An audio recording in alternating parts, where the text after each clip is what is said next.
Bonjour à tous, merci d'avoir choisi le webinaire de Territoria qui va vous permettre de découvrir l'innovation de la communauté d'agglomération Le Grand Chalon. Pour son innovation récompensée par Territoria Or avec le parrain UNICEF. Le sujet, c'est le MAM, incubateur de maisons d'assistants maternels. Donc, nos invités aujourd'hui sont Violaine Como de Claude, directrice du service petite enfance, et Laetitia Sago, coordinatrice, je ne sais plus comment on dit, petite enfance. Voilà, pour ce qui est de la présentation très rapide des invités et du sujet. Donc, pour les auditeurs, je vous informe que vous pourrez poser vos questions par écrit sur la messagerie Zoom. Elles seront posées après les différentes présentations qui seront faites.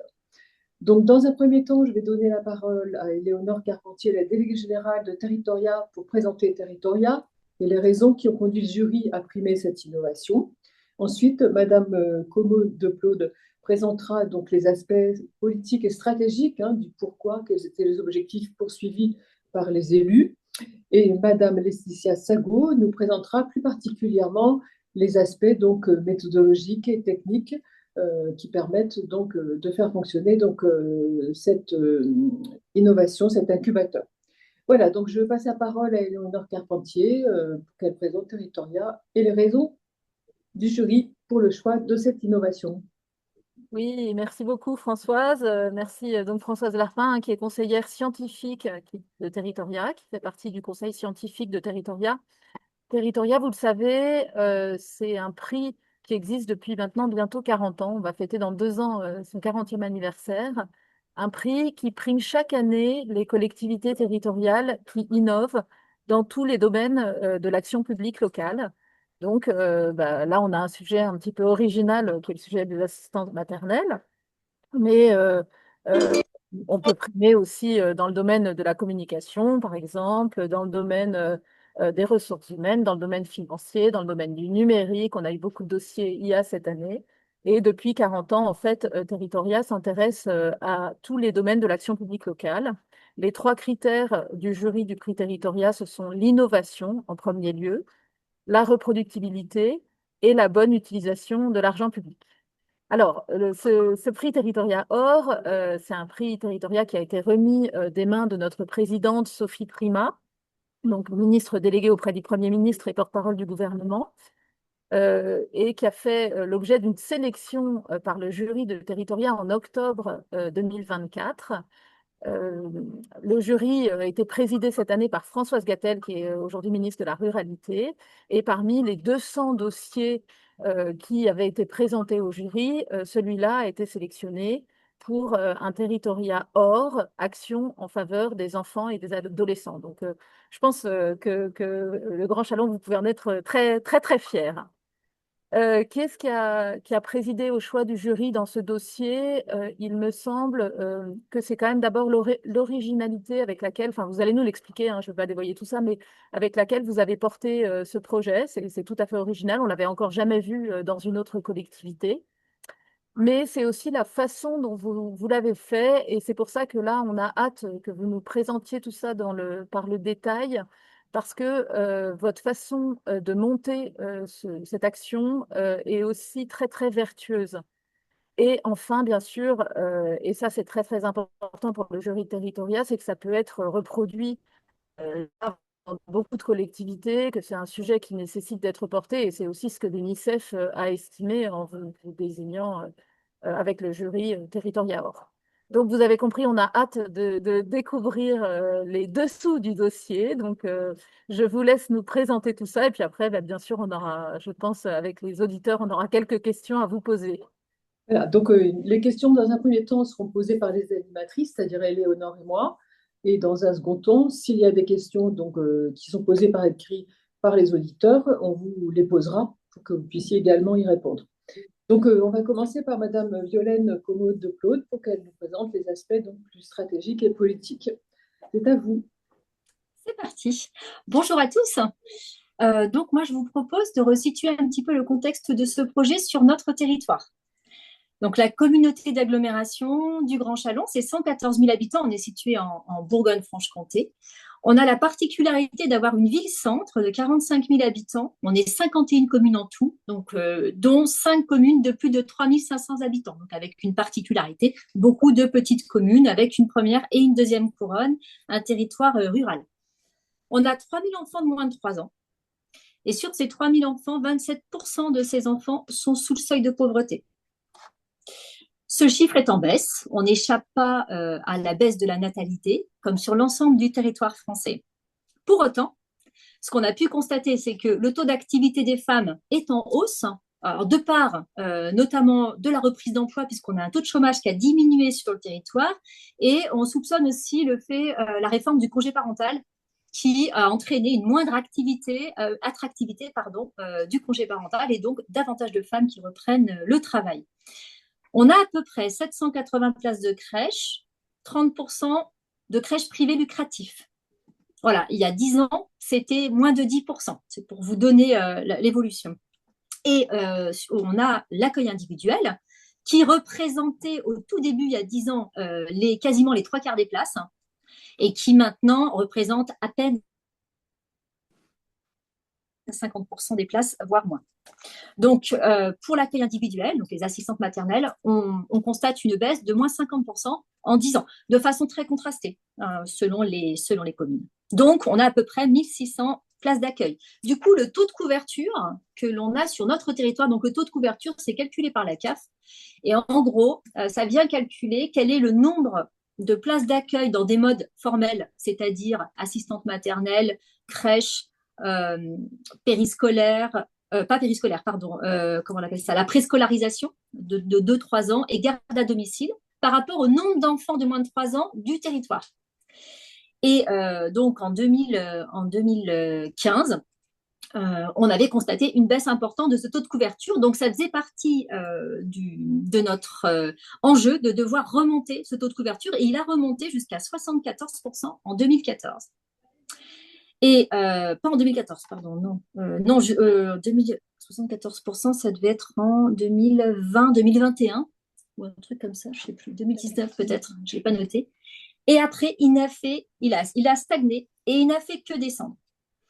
Donc maintenant, on a un taux de couverture qui est en dessous de 70%. En gros, on est revenu à ce qu'on était initialement. En 2015, on se dit le taux de couverture est trop bas, on l'augmente et en fait, on redescend. Et on redescend pourquoi ? Parce qu'on a une baisse importante du nombre d'assistantes maternelles qui n'est pas compensée par l'augmentation des places par des crèches privées. Donc du coup, c'est ça qui nous a marqué. On a un schéma directeur de la petite enfance sur le Grand Chalon qui nous permet de planifier notre action sur une période de l'ordre du mandat. Donc en 2021, on s'est dit qu'il faut qu'on actualise notre schéma directeur. Et c'est là où on avait déjà un peu connaissance, mais en tout cas, on a pu vraiment se rendre compte de l'importance de l'enjeu.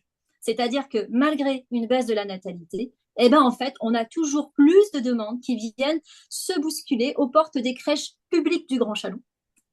Et du coup, les crèches privées se développent, mais on sait que ça n'est pas une réponse non seulement suffisante en nombre, mais les crèches privées posent la problématique de l'accessibilité financière des familles. Elles ne sont pas accessibles à toutes les familles. Et du coup, certaines familles seraient davantage intéressées, ne serait-ce que sur le plan financier, par un autre mode d'accueil, assistante maternelle ou évidemment les crèches publiques.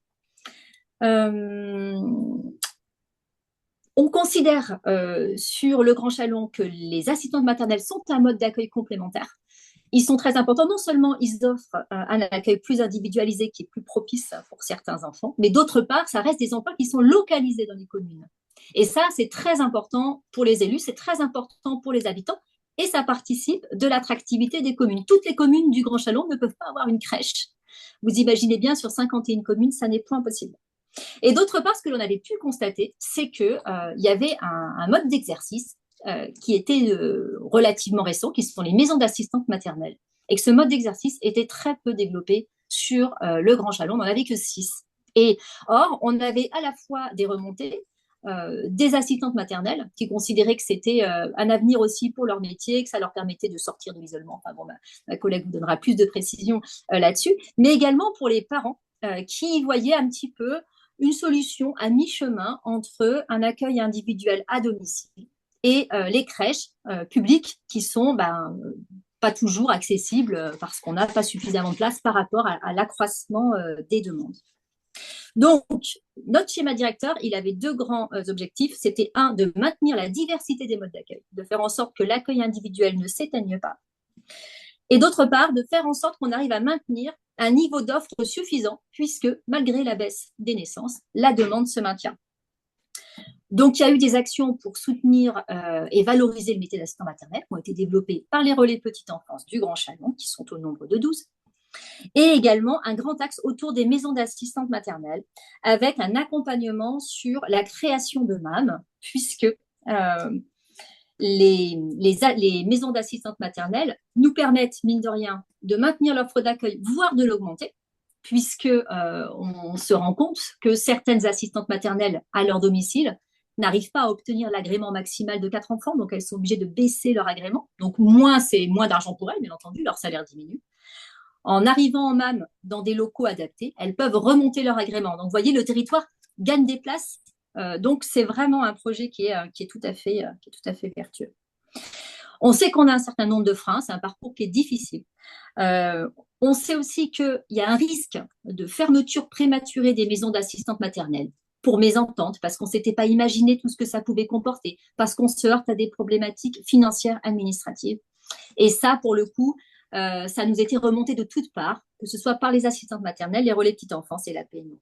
Et puis le dernier obstacle, c'était la difficulté à trouver des locaux adaptés pour l'exercice en MAM. Donc voilà, on avait tous ces enjeux, on a bien vu tous ces freins, et du coup, on a recherché des solutions. Et donc, c'était ma collègue Laetitia Sago qui a eu cette idée-là de pouvoir proposer un incubateur qui permet finalement de pouvoir tester en vrai cet exercice-là et de lever, vous verrez que son projet permet de lever la quasi-totalité des freins que j'ai pu énoncer. Voilà, donc j'ai fait une petite présentation, je ne sais pas si ça suffit au niveau du contexte, ça va? Oui, c'est très bien. Juste le statut des MAM, moi je ne connais pas du tout ce secteur. Ce sont des structures de type associatif.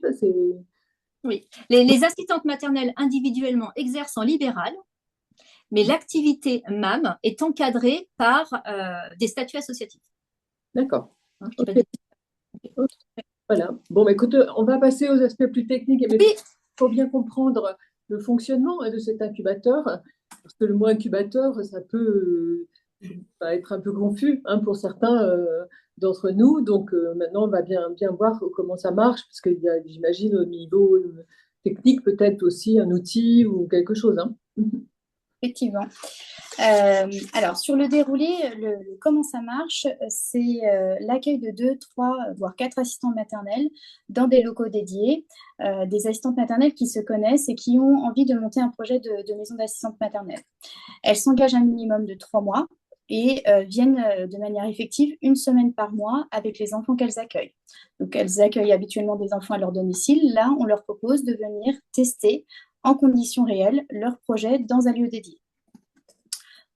Donc, on met à leur disposition un équipement. C'était une ancienne crèche que l'on a de disponible sur le Grand Chalon, puisque l'ancienne crèche a déménagé dans des nouveaux locaux. Donc, on avait un bâtiment qui était disponible.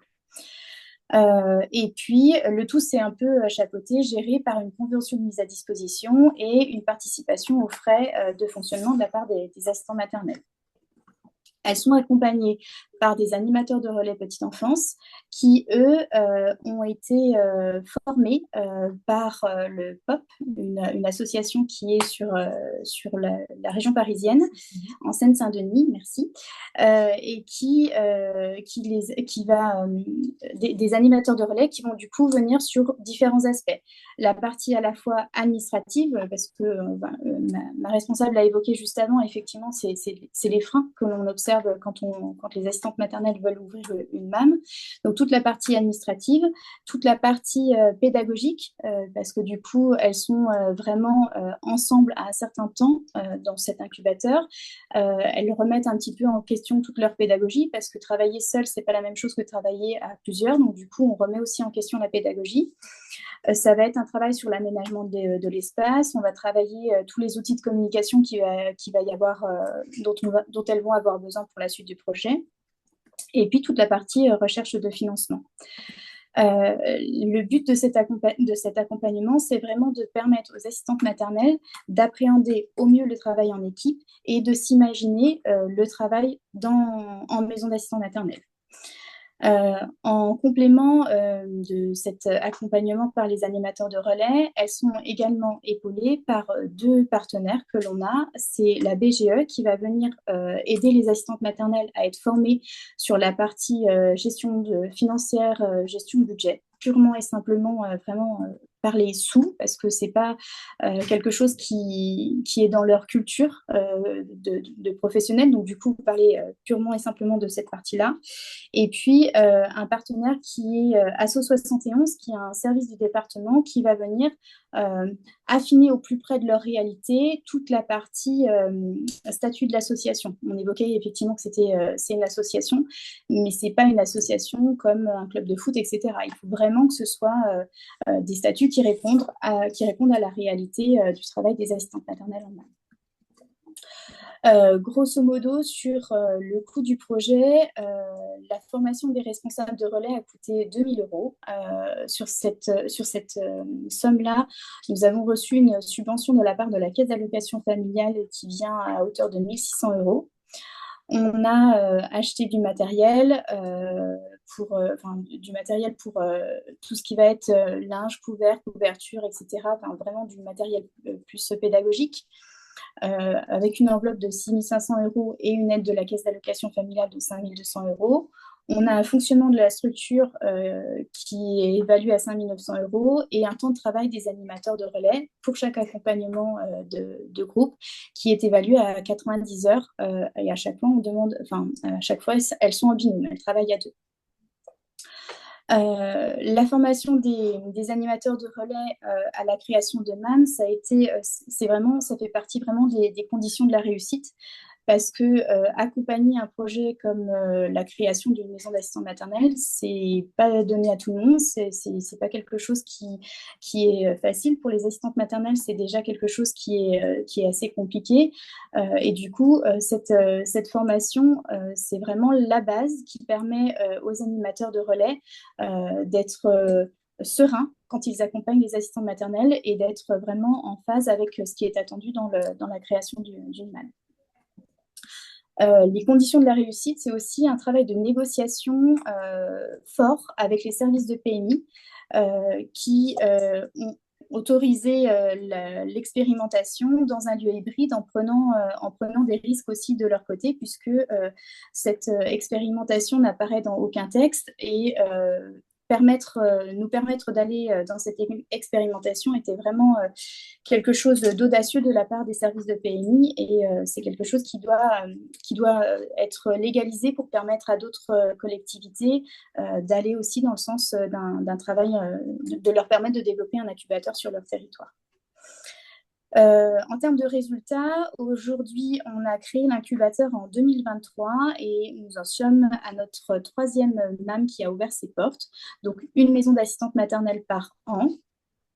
En termes de résultats, on aime valoriser aussi le fait que les accompagnements ne vont pas forcément jusqu'à la création d'une MAM. On l'évoquait tout à l'heure, ouvrir une MAM, c'était le projet initial, c'était l'objectif, mais permettre à des assistantes maternelles de comprendre qu'elles ne sont pas faites pour travailler ensemble, ou que ce qu'elles imaginaient, c'est pas tout à fait la réalité, et que d'essayer le projet, ça leur a permis de comprendre que c'était pas pour elles. On le valorise également, puisque c'est des MAM qui vont pas forcément fermer leurs portes au bout d'un an, mettre des enfants, des parents et elles-mêmes en difficulté au bout d'un an. Et puis, les résultats, c'est aussi la continuité du projet, puisqu'on a ouvert ce projet un peu différemment. Notre incubateur était basé sur la première couronne, donc là, sur le centre. Et là, on l'a ouvert aussi aux assistantes maternelles qui sont plutôt en deuxième couronne, qui ont de la route à faire pour pouvoir venir jusqu'au centre de Chalon. Donc, on l'a ouvert en deuxième couronne pour permettre à des assistantes maternelles d'être au plus près de leur réalité et de leurs besoins en ayant la possibilité d'aller dans les relais petite enfance pour vivre cet incubateur au plus près de leur réalité. Et on a également ouvert notre projet à des porteurs de projets, des futurs candidats au métier d'assistant maternelle, donc des personnes qui ne sont pas encore du tout assistantes maternelles. Donc elles ne viennent pas sur l'incubateur, mais elles sont accompagnées de la même sorte, voire plus, par nos animateurs de relais petite enfance, qui vont au-delà de toute la partie administrative, pédagogique, etc., avec un réel échange sur le métier d'assistant maternel propre et pur, sur la compréhension collective, sur tout ce que va comprendre le métier, qu'on n'a pas forcément besoin d'accompagner auprès d'assistantes maternelles qui sont déjà dans le métier. La finalité, là, aujourd'hui, on a mis en place un dernier objectif dans ce projet. On accompagne post-ouverture les maisons d'assistantes maternelles avec un travail, une reprise de contact régulière pour checker avec elles si le travail se passe bien, si elles ont besoin de revenir sur des aspects, alors que ce soit administratif ou pédagogique, sans marcher sur le travail des puères de secteur pour qui c'est leur mission principale. Mais voilà, on essaie d'avancer au coude à coude avec la PMI pour que le projet, l'ouverture de leur maison d'assistants maternels puisse être tout à fait périn et que ça puisse durer le plus longtemps possible. D'accord. Voilà. Merci beaucoup. Les animateurs relais petite enfance, donc ils font de l'animation et une sorte de formation, ils accompagnent la formation. Et Pop 93, du coup, ils font quoi exactement? J'ai pas compris le lien qu'il y avait entre les deux. Alors, le POP, c'est une association Oui. qui est venue former tous nos animateurs sur la création du projet MAM. Donc, on a vu avec eux la chronologie d'un projet d'ouverture de maison d'assistante maternelle. Donc, voilà, pour être au plus près de la réalité. D'accord. Si je puis me permettre, en fait, quand du coup Laetitia a évoqué ce projet-là, on a recherché si ça existait déjà. Voilà. Et on a vu qu'il y avait donc le POP 93, petite enfance, qui avait créé un incubateur, je crois qu'il l'avait appelé comme ça, hein, un incubateur de MAM. Donc on les avait appelés. Et en fait, eux, ils ont expliqué que non, ils ne sont pas allés jusqu'au projet qu'on a mis en place là maintenant. Ils le trouvaient tout à fait intéressant. Mais eux, ce n'était pas possible au niveau des locaux. Donc, en fait, ce qu'ils proposaient, c'était un accompagnement ultra renforcé. Donc, eux-mêmes, c'est une association qui a vocation à proposer plein d'innovations en matière de petite enfance. Donc, ce n'est pas que sur les assistants maternels, c'est très large. Là, ils avaient fait ce focus-là. Et donc, ils s'étaient eux-mêmes formés pour pouvoir accompagner et soutenir les maisons d'assistants maternels. Et c'est à ce titre-là qu'ils proposaient de former à leur tour les relais petite enfance du Grand Chalon. D'accord, ok. C'est une formation moyennant finance Oui. Oui, d'accord. Donc, ça leur permet d'avoir des moyens financiers un peu supplémentaires de faire ça. Ok, d'accord. Vous avez parlé du BGE tout à l'heure. C'est un bureau d'études. C'est quoi? Alors, l'anagramme, c'est la boutique de gestion. Merci. Boutique de gestion. Ah oui, d'accord. Voilà. Donc, c'est effectivement, ils interviennent, c'est pareil, la BGE, ils interviennent à plein de titres différents. Ils participent au DLA, au dispositif local d'accompagnement des associations. Et donc, c'est un peu à tous ces titres-là qui se sont insérés dans le projet. Et eux, c'est leur compétence d'accompagner sur ces volets-là, budgétaires, financiers, etc. D'accord. Avant que Léonore pose ces questions, j'en ai une sur les élus, en fait. Oui. Là, vous avez parlé essentiellement du fonctionnement des ambitions élus. Est-ce qu'il y a un élu plus particulièrement impliqué, une vice-présidente ou un vice-président, enfin quelqu'un qui est votre relais au niveau politique? Comment ça se passe et à quel titre il s'implique, s'il s'implique? Alors, nous, notre élu, on a une vice-présidente à la petite enfance qui est Fabienne Saint-Aromand. Donc, elle est maire d'une petite commune et elle est vice-présidente à la petite enfance depuis 2014. Oui. Vous voyez, ça commence à faire pas mal de temps. Elle va finir là son deuxième mandat. Donc oui, elle a été vraiment derrière nous sur ce projet et elle le porte. D'ailleurs, quand je parle du schéma directeur de la petite enfance, c'est la déclinaison du projet politique, c'est validé politiquement et ce projet-là est inscrit noir sur blanc dedans. D'accord. Ok. Éléonore? Le président, alors moi j'ai vu, Sébastien Martin? oui, que vous aviez Oui, une note, ouais, à votre président. Donc, oui, je bien suppose sûr. parce que vous avez pas, c'est vrai que vous avez pas, je rejoins ce que dit Françoise, on n'a pas beaucoup compris le portage politique, en fait, de ce projet. C'est vrai. Alors, c'est vrai que j'avoue, je ne l'ai pas précisé parce que quand je vous parle du schéma directeur de la petite enfance, je vous parle des élus en fait. Oui. C'est vraiment ça. Le président Sébastien Martin est lui-même président du Grand Chalon depuis 2014. Donc en 2014, on a élaboré un premier schéma directeur sur 10 ans. C'est vous dire quand même l'attention et la priorité que cet élu met sur la petite enfance, ce qui est loin d'être le cas dans toutes les collectivités. Donc lui, on a fait une de ses 3 priorités de mandat. Après, à cette époque-là, on a été sur d'autres sujets, on a développé une démarche qualité participative, on a fait plein de choses. Et c'est vraiment lorsqu'on a révisé le schéma directeur en 2021, après les élections de 2020, que eux-mêmes ont renouvelé leur projet politique et que nous, on a actualisé le schéma directeur pour répondre à ce projet politique et qu'on a également actualisé tout le diagnostic de territoire que l'on avait pu faire parce que le credo des élus, c'est bien de dire, on veut, en gros, c'était vraiment le credo de M. Martin, c'était de dire, moi, je vais mettre des moyens sur la petite enfance, je considère que c'est important, mais par contre, je veux les mettre au bon endroit, je veux que ce soit pensé et je veux répondre à des besoins réels qui existent. Je ne veux pas être à côté. C'était vraiment ça. Donc, le diagnostic prend une part très importante lorsque l'on travaille sur le sujet de la petite enfance au Grand Chalon. et du coup, c'est à ce moment-là qu'on s'est rendu compte de ces enjeux et que ce soit le président Sébastien Martin qui, même s'il n'est pas vice-président en charge de la petite enfance, il a sa vice-présidente, il est quand même extrêmement impliqué. Et oui, vous voyez des notes qui lui sont adressées parce qu'en fait, en termes de gouvernance, Sébastien Martin travaille ses projets sur des comités exécutifs resserrés. Donc en fait, on présente nos projets donc avec lui et Fabienne Saint-Aromand, ils sont en duo. Voilà, il y a une, on va dire que sur toutes les décisions stratégiques, il est très présent. D'accord. Voilà. J'ai répondu à votre question. Je m'excuse pas. Oui, c'est vrai que Non, mais c'était bien de le préciser parce que je pense que pour d'autres collectivités qui nous écoutent, c'est vrai qu'il faut quand même toujours préciser que d'avoir le portage politique, le soutien politique, c'est essentiel en fait dans ce genre d'actions qui sont très innovantes. Et voilà, c'était tout. Alors moi, j'avais une autre question. La petite enfance, je compte, parce que la petite enfance n'est pas une compétence, disons, mise obligatoire avant dans les intercommunalités. Il faut connaître, c'est des compétences qui ne sont pas toujours, d'ailleurs, dans les statuts des collectivités. C'est quand même très original de ce point de vue-là que ce soit mutualisé, quoi. Ouais, on donne la parole, Éléonore. Désolée. Non, je t'en prie. J'avais une autre question tout à fait différente. Est-ce qu'il y a, c'est peut-être une question bête, mais est-ce qu'il y a un profil type chez vous d'assistante maternelle? Et est-ce que, et deuxième question qui va un peu avec, est-ce qu'il y a un test d'entrée? Alors, je ne sais pas, vous l'avez peut-être dit, mais est-ce que vous testez, vous interrogez, j'imagine, la motivation? Enfin, comment est-ce que vous faites pour faire rentrer dans cet incubateur? Alors, on n'a pas de profil type d'assistant maternelle.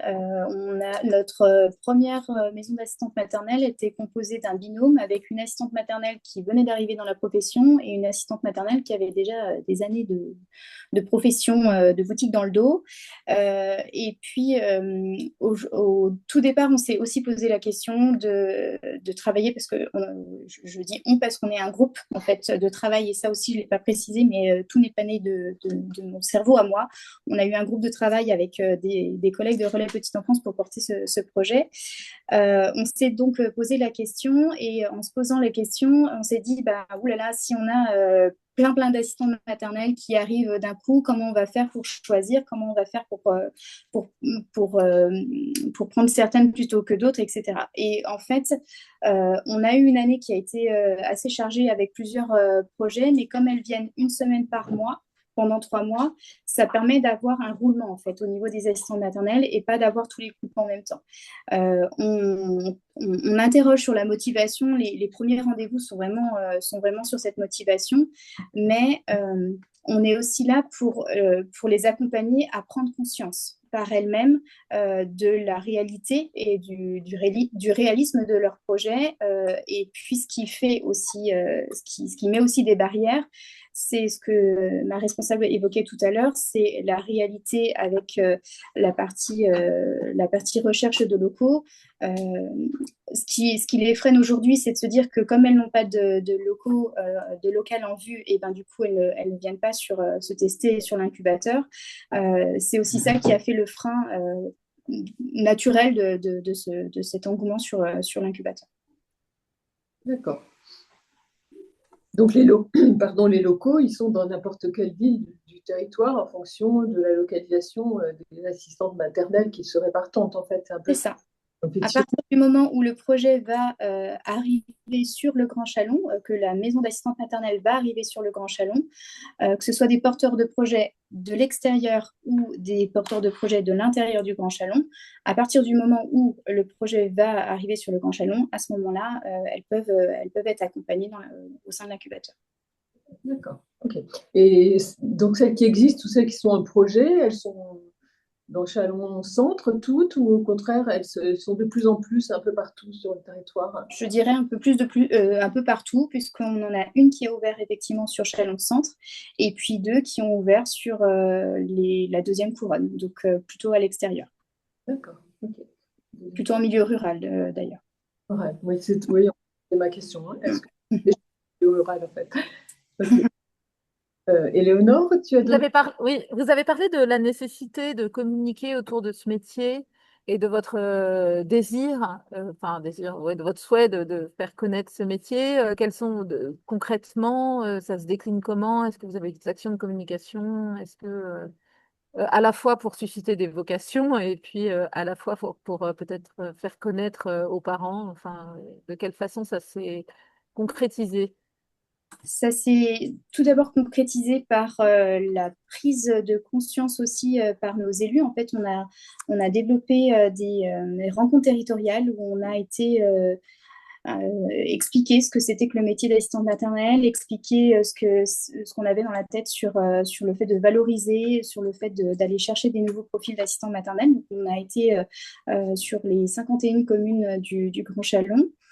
On a beaucoup d'axes de travail dans tous les sens sur le fait d'aller chercher des nouveaux profils ou sur le fait d'essayer de garder le tissu actuel d'assistant maternel.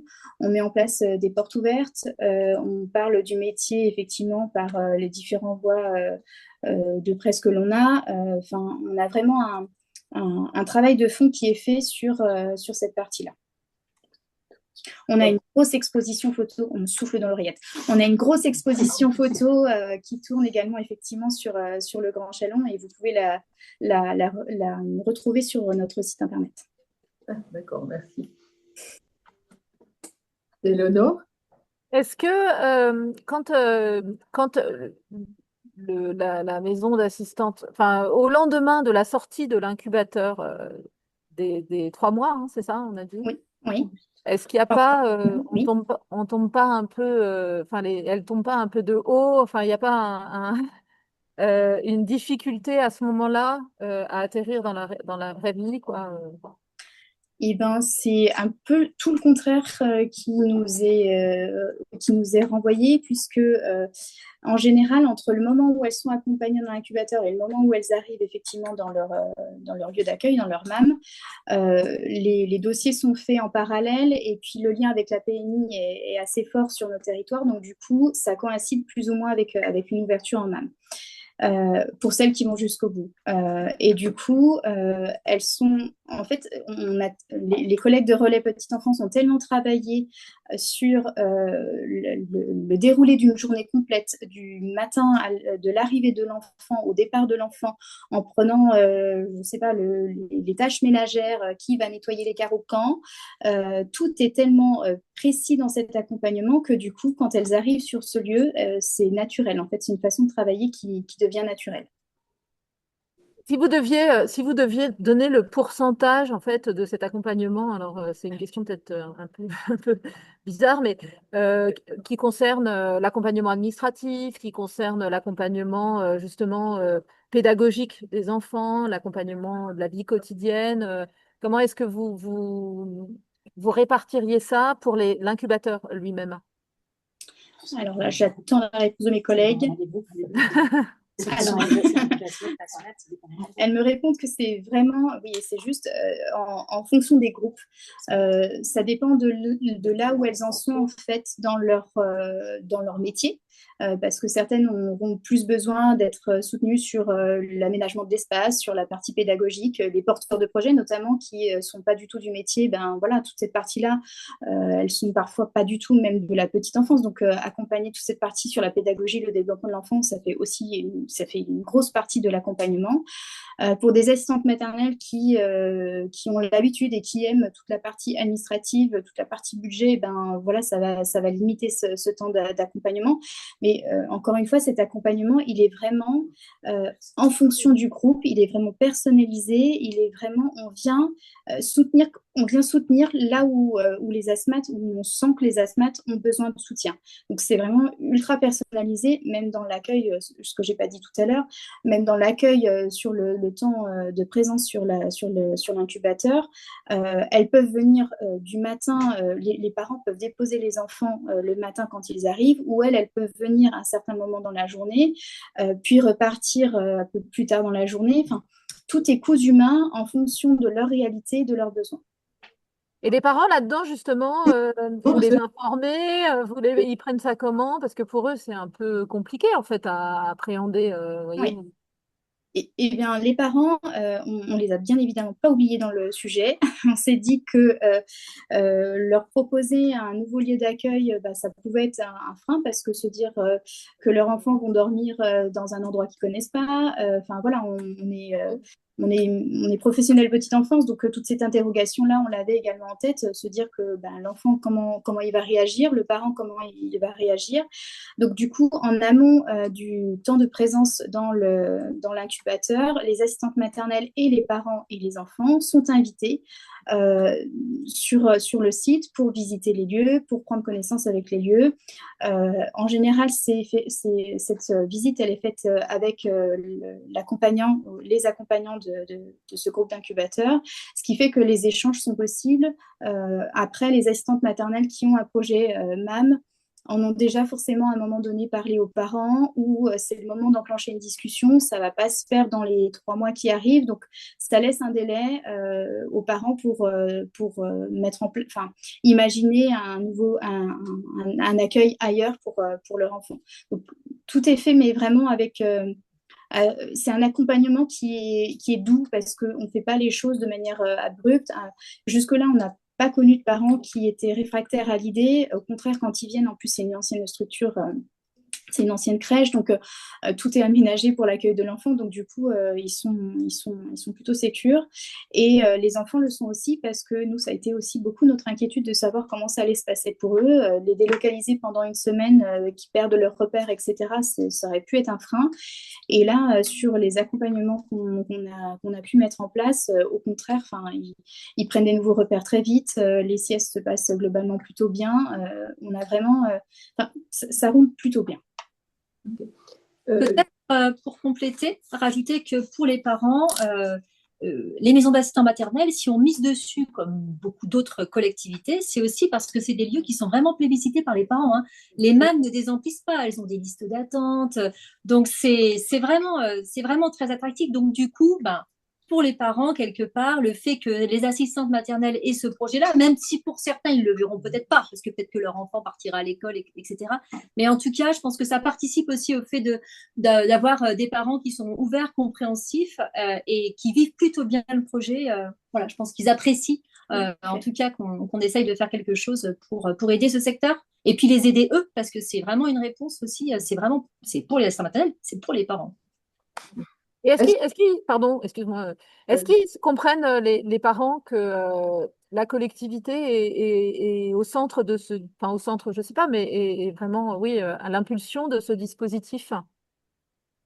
Alors là, je vous avoue que j'ai pas la réponse. Je sais pas l'impact. Je sais pas si les parents ont conscience que. Après, j'imagine que c'est. Après, je pense que c'est dans la. Alors pour le coup, c'est dans la communication que vous faites. Alors, oui, parce qu'on on leur a fait visiter l'incubateur. C'est le lien avec les RPE. C'est ça, le lien avec. Alors oui, parce que les collègues répondent. Vous les entendez pas. En fait, ce qu'elles expliquent, c'est qu'avec les parents, il y a une période de préparation et notamment une visite. Et lors de cette visite-là, l'animateur de relais replace bien le projet dans son contexte. Voilà. Et puis d'autre part, le Grand Chalon communique quand même pas mal sur cet incubateur. Donc bon. Oui, pour eux, c'est la commune et le Grand Chalon, finalement.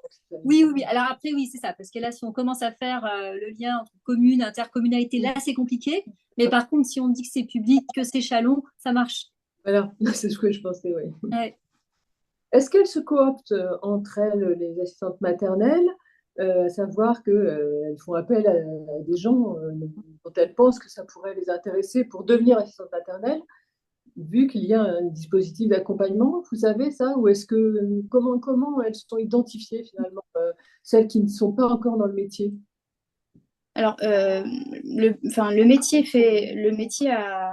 est en grande évolution. Là, actuellement, on voit bien que les assistants maternels ont été beaucoup impactés par la partie Covid. Enfin, vraiment, il y a eu un gros impact sur cette partie-là.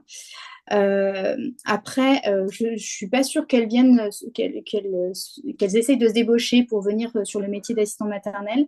Après, c'est vraiment un gros travail que l'on a sur le Grand Chalon autour de ce métier pour le valoriser, pour essayer de maintenir le tissu. C'est ce que je vous disais tout à l'heure, entre les portes ouvertes, le lien que l'on essaye de mettre en place avec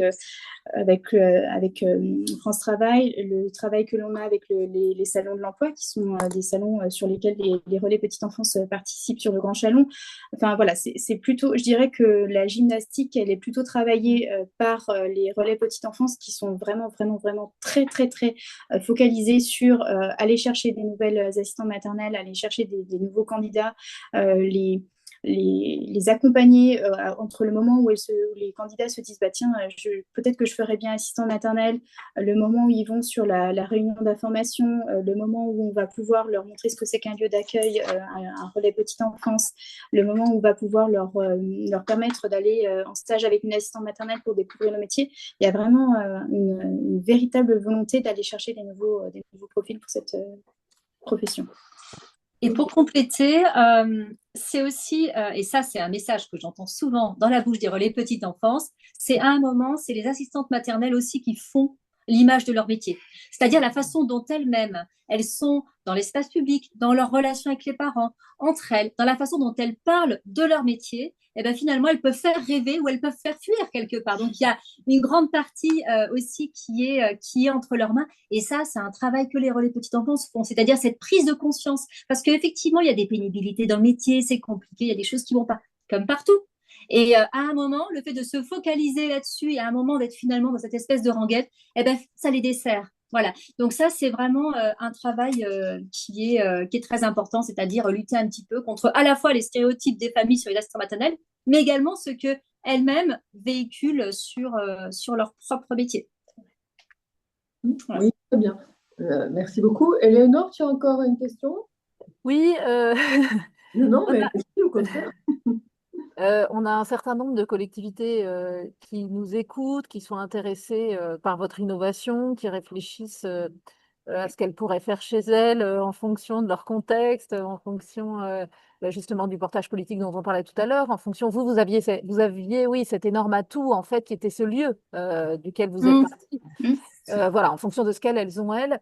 Si vous aviez des conseils à donner pour dire, bah, voilà pourquoi nous, on a réussi, parce qu'en fait, vous avez réussi, puisqu'il y en a une couve par an, et puis aussi des choses à dire en disant, bah, si je devais recommencer, peut-être que je ne ferais pas ça tout à fait de la même façon, pour telle et telle raison, voilà, je partirais directement dans cette direction-là. Quel conseil vous pourriez donner à ce stade? Je dirais que le travail avec les services de PMI, c'est la clé. C'est vraiment ça, de se coordonner et de se respecter les uns les autres dans ses missions propres, tout en ayant un travail en lien. Ça, pour moi, enfin, je regarde mes collègues et elles hochent toutes de la tête. C'est exactement, c'est la clé qui va permettre de faire que ça marche. Et puis après, est-ce qu'on ferait les choses différemment? Je me permets juste de rajouter la deuxième clé. La deuxième clé, c'est quand même le portage politique. Pour le coup, il faut quand même des élus qui osent faire quelque chose qui n'existe pas ailleurs. Alors, parce que c'est toujours chouette de faire des innovations, mais on prend des risques aussi. Donc, il faut prendre ce risque-là. Effectivement, on a eu l'opportunité. Et puis, dans ce qui a aussi fonctionné, c'est qu'à un moment, on a eu aussi des espaces pour véhiculer le projet, notamment auprès de l'ensemble des communes. Ce qui fait que finalement, c'est devenu un sujet de discussion. C'est-à-dire qu'on a fait prendre conscience, alors certains élus avaient parfaitement conscience de la situation, pas tous, mais que voilà, les assistants maternels, il y en a eu beaucoup qui partent à la retraite, c'est des départs massifs, on l'entend, hein, mais en fait, ça arrive aussi chez nous. Et oui, on a une baisse de la natalité, mais en fait, ça va quand même plus vite de l'autre côté. Donc du coup, ça a bien fonctionné, ce qui fait que maintenant, c'est parfois des communes qui sont à l'initiative de projets, ce qui a d'ailleurs été régulièrement le cas. Donc, vous voyez, ça permet d'entretenir la dynamique et c'est pas juste un projet qu'on va annoncer comme ça, puis qui au bout d'un moment va faire tout, parce que nous, on peut bien parler, mais enfin, on n'est pas non plus 50 000, on n'a pas accès à tout le monde, alors que les élus des 51 communes, eux, quand ils parlent, quand ils échangent, pour le coup, ils peuvent toucher vraiment, vraiment beaucoup de monde. Donc, je dirais les élus, effectivement, c'est très important. Les partenaires, c'était surtout la PMI sur l'aspect réglementaire, en espérant que ce soit réglé prochainement, qu'il n'y ait plus ces cas-là. Et sur la partie, pour répondre à la partie locaux, effectivement, on a effectivement sur notre, on a la possibilité avec la crèche de mettre en place cet incubateur. Je dirais que ce qui pourrait être changé dès le départ sur notre projet, c'est le fait d'avoir la possibilité, c'est de donner la possibilité à des assistantes maternelles de deuxième couronne ou qui sont vraiment au niveau rural profond, de venir au plus près des relais petite enfance. Donc, on a utilisé nos locaux relais petite enfance pour permettre aux assistantes maternelles de vivre cette expérience. On a à la fois effectivement cette crèche, mais on a aussi nos relais petite enfance. Après, voilà, les relais ne sont pas forcément sur toutes les communes, mais voilà, ça tend à se développer pour que toutes les assistantes maternelles puissent bénéficier d'un relais petite enfance. Donc voilà, le lien, il est peut-être ici, et pour d'autres collectivités, c'est peut-être ça la clé, c'est d'aller sur les relais petite enfance. Et puis peut-être aussi, dans des choses qui ont joué en notre faveur, c'est que on a une déprise des assistants maternels, donc c'est partout. Ce qui fait que du coup, on avait nos relais petite enfance pour lequel nous sommes conventionnés et on commençait très sérieusement à s'inquiéter du niveau de conventionnement que l'on pouvait avoir avec la CAF. Parce qu'en fait, plus les assistants maternels diminuent, moins le nombre de personnels conventionnés est élevé. Voilà. Et du coup, comme on a quand même, c'est pareil, toujours pareil, cette relation de confiance avec la CAF, qu'on leur a expliqué tout ce qu'on montait comme projet, on leur a expliqué le temps de travail que ça allait impliquer pour les relais petite enfance, du coup, ça nous a permis de pouvoir prolonger encore pour 2 ans l'ensemble des relais petite enfance à leur niveau de contractualisation actuel. Voilà, donc c'est ça aussi, c'est-à-dire que développer ce type de projet, finalement, c'est un cercle vertueux. Après, on espère évidemment faire remonter le nombre d'assistants maternels sur le territoire, mais il faut avouer que c'est pas simple. C'est pas simple. Ok. Noah, est-ce qu'il y a des questions posées par écrit ou des remarques? Non, je regarde un œil sur le chat, mais pas de questions pour l'instant. D'accord, ok. Bon, c'est souvent le cas hein, quand on découvre l'innovation, c'est aussi pour apprendre en fait. Hein. Éléonore, Oui, alors moi, on est très, hein, je crois que Françoise, on peut dire qu'on est très impressionnés, oui, très fiers aussi hein, que le jury de territoria ait donné un territoria or à cet incubateur. Je pense on est vraiment sur une innovation telle que Territoria les a toujours portés dans les collectivités. Donc c'est vrai que c'était vraiment très, très instructif. Je pense que les collectivités qui écoutent et puis celles qui écouteront, si ça vous ennuie pas, on le mettra sur la chaîne YouTube de Territoria pour que d'autres puissent l'écouter au fur et à mesure et mieux comprendre votre action. Et puis, après, je te laisse conclure, hein, Françoise, mais pendant que j'ai la parole, je vous dis que le prix Territoria est ouvert, le prix Territoria 2025. Vous pouvez déposer les candidatures jusqu'au 5 juillet sur notre site, sur le site de Territoria, et on espère qu'on aura encore beaucoup, beaucoup de dossiers innovants dans le domaine de l'enfance ou ailleurs. Ok, merci. En tout cas, Euh, peut-être juste pour dire qu'on avait à la base prévu une petite présentation. Donc, si des participants souhaitent la voir, on peut vous la transmettre et à ce moment-là, vous allez pouvoir la faire passer. Voilà, le problème technique nous en a empêché, mais la volonté était là, on avait tout préparé. Oui, tout à fait. On veut bien que vous nous la transmettiez. Effectivement, on la Très bien, on donnera. le fera. Alors, il faut savoir que les innovations Territoria, en plus, elles sont présentées pendant parfois les 10 années qui suivent le prix. Hein, parce que, vous voyez, un dossier tel que celui-là, peut-être dans 5, 6 ans, on nous dira, ben là, c'était quoi que vous avez primé? Il nous arrive de les présenter aux entretiens territoriaux de Strasbourg. Il nous arrive, voilà, en fonction des domaines qui nous sont demandés. Donc, très volontiers pour que vous nous transmettiez ce dossier, qu'on transmettra nous-mêmes aux collectivités qui nous le demanderont. Pas de souci. Ok, en tout cas, moi, je trouve que vous êtes très bien sorti de cette présentation parce que vous avez fait un duo, c'était très dynamique. Donc, je pense que pour les auditeurs, c'était très intéressant. Moi, je suis ravie d'avoir découvert aussi cette innovation. Et ce que j'aime particulièrement, qui est dans les critères du jury, c'est le fait d'avoir travaillé avec d'autres acteurs. Et là, il y en a quand même un nombre. Donc, la gestion de projet, certes, pour aider la création des maisons, mais même vous, c'est une gestion de projet que vous avez pu apporter. Donc ça, bravo, c'est vraiment, vraiment très intéressant. Voilà, donc bah, écoutez, je vous remercie à mon tour, et puis on va remercier les auditeurs qui nous ont écoutés et ceux qui nous écouteront d'avoir choisi de nous suivre. Et donc à la prochaine. Bonne fin de journée à tous. Merci Au revoir. beaucoup. Merci beaucoup, au revoir. Au revoir.